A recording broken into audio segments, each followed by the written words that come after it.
political scandal in Korea continues to paralyze state affairs, but the top office and opposition parties remain deadlocked over approving Prime Minister nominee Kim Byung-jun. A ruling party heavyweight urges President Park to leave the party. And state prosecutors' probe into the scandal speeds up as they look into a private meeting held between the president and business leaders where she might have encouraged donations to certain foundations.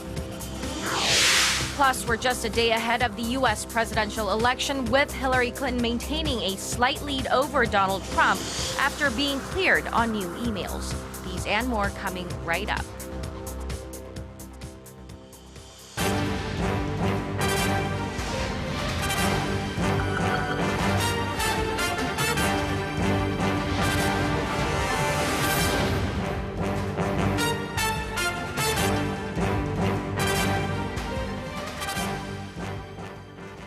Hello, it's Tuesday, November 8th here in Seoul. Welcome to our newscast. I'm Hwang Ji-hye.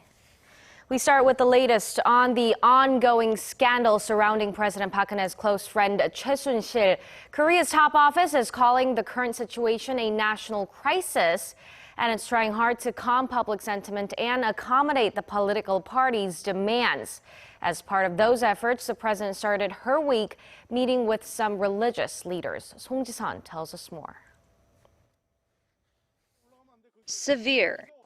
That the word mentioned most by an official at the presidential office of Cheongwade, indicating that the top office is both aware of the degree of public anger and willing to listen to public opinion on the abuse of power scandal rolling the country. At a meeting with reporters on Monday, the official said the priority for the president and her staff is to stabilize the nation and ensure there is no vacuum in state affairs. He also said this week will be a critical period in efforts to strike an agreement with the opposition parties on ways to resolve the crisis. The opposition parties are demanding that President Park withdraw her nominee for Prime Minister Kim Byung-jun, saying they should be the ones to propose a nominee. The official said Kim will be granted all the necessary power and authority to carry out state affairs. The president's chief of staff and the senior secretary for politics visited the National Assembly on Monday to arrange a meeting between the president and party leaders in an effort to seek their understanding regarding her choice. Another word the official repeated was communication. President Park met the same day with senior religious leaders representing Korea's Catholic and Protestant churches to seek their advice, keeping a pledge she'd made in last week in her second public apology. The top office said that going forward, there will be more occasions when the president seeks the opinions of other religious leaders and people in diverse sectors of society. As for how the president and the new prime minister will split their roles and responsibilities, the presidential office said it's not feasible to draw clear lines between the two at the moment, but all possible scenarios will be discussed with party leaders once they sit at the table to speak with President Park. Song Ji-sun, Arirang News. Despite such efforts, the deep divide between the presidential office and the opposition bloc is showing no sign of narrowing. The opposition parties are threatening to oust the president over her pick for prime minister, which they claim President Park made without consulting them. The ruling party is also mired in an internal feud over how to resolve the scandal and get state affairs running, with a former ruling party chair weighing in on the matter. Ji Myung-gil reports. There's an internal feud brewing within the president's ruling Saenuri party. At a press conference on Monday, Kim Moo-sung said he was ashamed and urged President Park Geun-hye to leave the ruling party. Kim is a former party chairman and a potential presidential candidate in 2017. As the highest-ranking member of the party, the president must take responsibility for the whole crisis by giving up her party membership. She should also withdraw her choice for prime minister.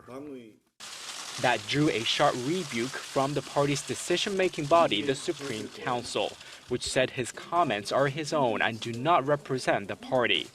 Meanwhile, current Saenuri leader Lee Jong-young once again refused calls from the party's non-pro-Park faction to resign. Please give me some more time to find a solution to the whole crisis and to help the embattled president. His refusal prompted a member of the faction to resign from the council in protest. On the opposition side, the parties warned that they could start a campaign to oust the president if she does not withdraw her choice for prime minister. The president must reconsider having a neutral cabinet. She must accept a prime minister nominee selected from parliament. If not, we will start a campaign to oust her. The president is responsible for making the political crisis worse by unilaterally nominating a new prime minister. She must withdraw her choice and resign. It's the only realistic solution. On top of that, the former chairman of the main opposition party, Moon Jae-in, who is also a possible presidential contender, urged the president to make a, quote, important decision on behalf of the people, implying she should resign. Moon said this will be the best way for the president to prevent a vacuum in state affairs and show her respect for the Korean people. Kim Young-gil, Arirang News. The prosecution has begun to look into a private meeting held last year between President Park and the nation's business leaders. They want to find out whether she played a role in pressuring the CEOs to fund two foundations that were allegedly controlled by the president's longtime friend, Choi Soon-sil. Park Ji-won has the details. The prosecution began to touch on the issue of how two newly formed foundations, the Mir and K-Sports foundations, could garner tens of thousands of US dollars in donations from the nation's conglomerates in mere months since their establishments. On Monday, prosecutors summoned two key officials of the Federation of Korean Industries, a representative lobbying group for the nation's businesses, to question them on a closed-door meeting between President Park Geun-hye and several conglomerate leaders that took place last year. President Park held an open lunch with 17 business leaders at the presidential office of Cheongwadae on July 24, 2015.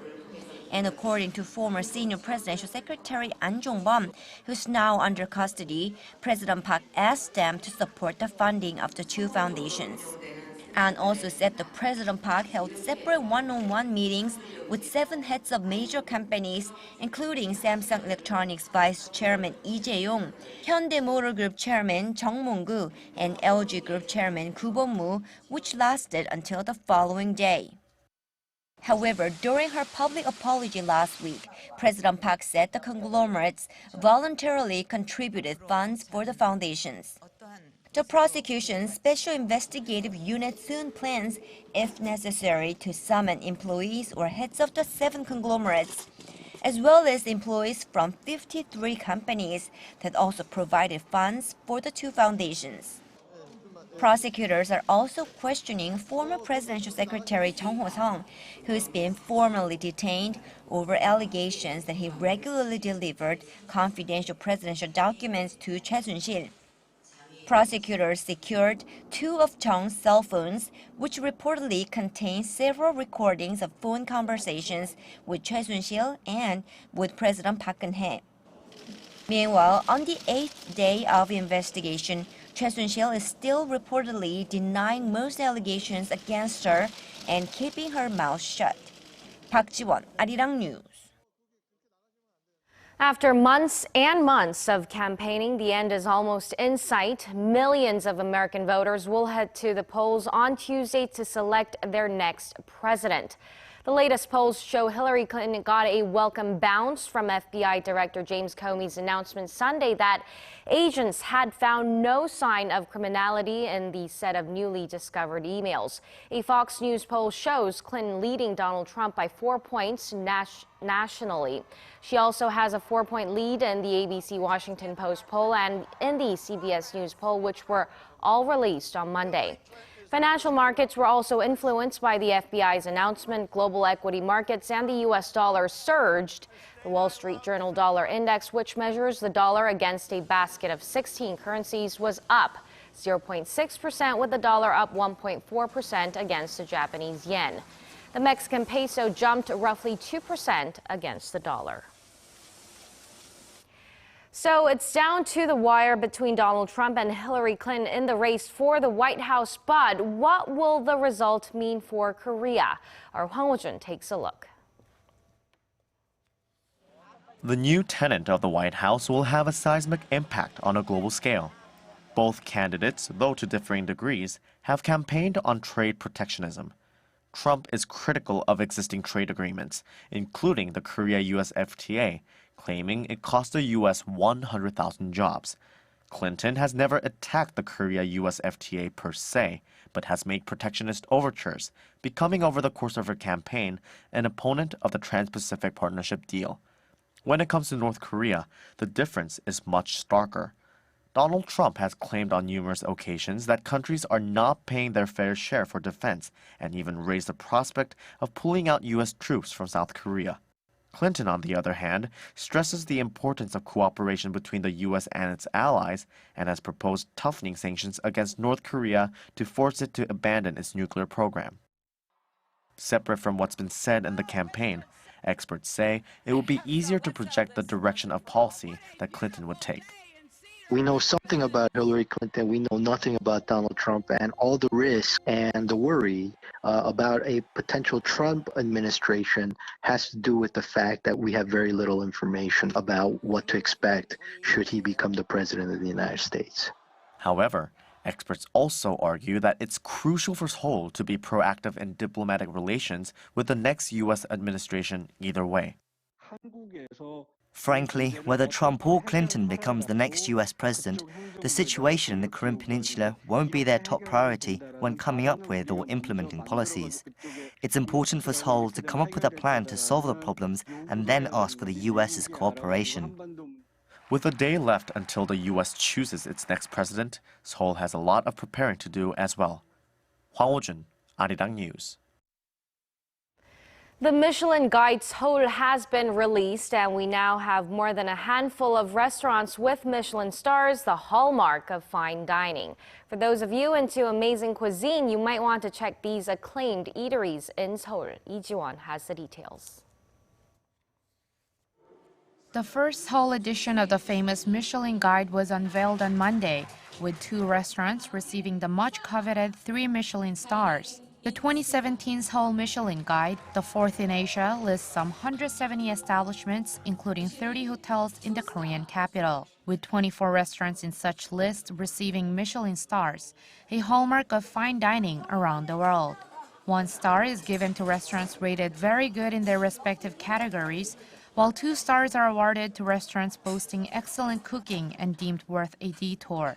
However, the top recognition, reserved to only a handful of restaurants around the world, is that of 3 stars, meaning that the establishment not only boasts an exceptional cuisine, but also is worth a special journey in its own right. And for the first time, 2 Korean restaurants received 3 Michelin stars, Lion and Kaun. Lion is an upscale traditional Korean restaurant operating at the Silla Hotel, and Kaun is a traditional Korean restaurant in Seoul's southern and affluent district of Gangnam, operated by ceramic maker Gwangju-yo. Michael Ellis, international director of the Michelin Guides, highly praised Seoul's growth in the culinary world, saying that the city has emerged as one of the most exciting and dynamic culinary scenes in the world at the awards ceremony. The 2017 Seoul Michelin Guide will be available in major bookstores in both Korean and English starting Tuesday. Lee Ji-won, Arirang News.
And that wraps it up for now. Thank you for watching. I'm Hwang Jie, and I'll be back in less than 2 hours for more news updates. So do stay tuned for that, and goodbye for now.